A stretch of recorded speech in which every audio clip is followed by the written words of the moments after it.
আজকের এক্সপেরিমেন্টের জন্য আমরা ব্যবহার করব এই বিকারে রয়েছে আমাদের পানি, আমাদের এই ওয়াশ গ্লাসটাতে রয়েছে হলুদ, আর একটা জিনিস লাগবে ডিটারজেন্ট। তো চলো এক্সপেরিমেন্টটা শুরু করে ফেলি।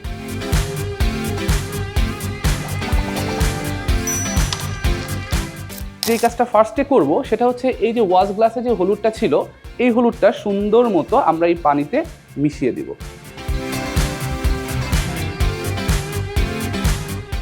এর কালারটা হয়ে গিয়েছে হচ্ছে হলুদ। কেন হলুদ যদি আমরা পানিতে মেশাই কেন কালারটা হলুদ হয়, এটা কি তোমাদের জানা আছে? তুমি বলতে পারো ভাই নামই তো হলুদ, তো হলুদই হবে, তাই না? সো ব্যাপারটা কিন্তু আসলে এরকম না। এর মধ্যে আমরা যখন ডিটারজেন্টটা মেশাবো তখন একটু দেখো তো কালারটা কি হয়ে যায়। অনেকটা রক্তের মতো লাল হইল, তাই না? রিজনটা হচ্ছে আমরা এই হলুদকে ডাইজেশনের ক্ষেত্রে একটা নির্দেশক বা ইন্ডিকেটর হিসেবে ব্যবহার করতে পারি। হলুদের মধ্যে একটা কম্পাউন্ড থাকে যেটার নাম কারকিউমিন, এবং এই কারকিউমিনের দুইটা ফর্ম আছে, একটা হচ্ছে কিটো ফর্ম আর একটা হচ্ছে ইনল ফর্ম।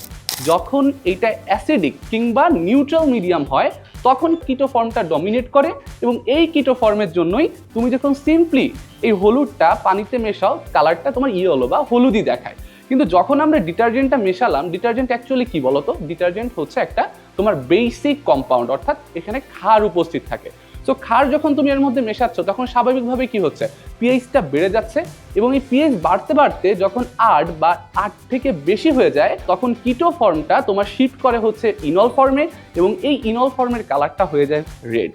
এবং এই জন্যই তোমার হলুদের মধ্যে যখন ডিটারজেন্ট বা আমরা বেসিক যে কোনো কিছু মেশাই তখন যখন এই 8 বা 8.5কে ক্রস করে যায় তখন এর কালারটা হয়ে যায় রেড। এবং এভাবেই আমরা আমাদের খুবই পরিচিত এবং ঘরে থাকা হলুদকে দিয়ে অ্যাসিড বেস টাইট্রেশনে নির্দেশক বা ইন্ডিকেটর হিসাবে ব্যবহার করতে পারি।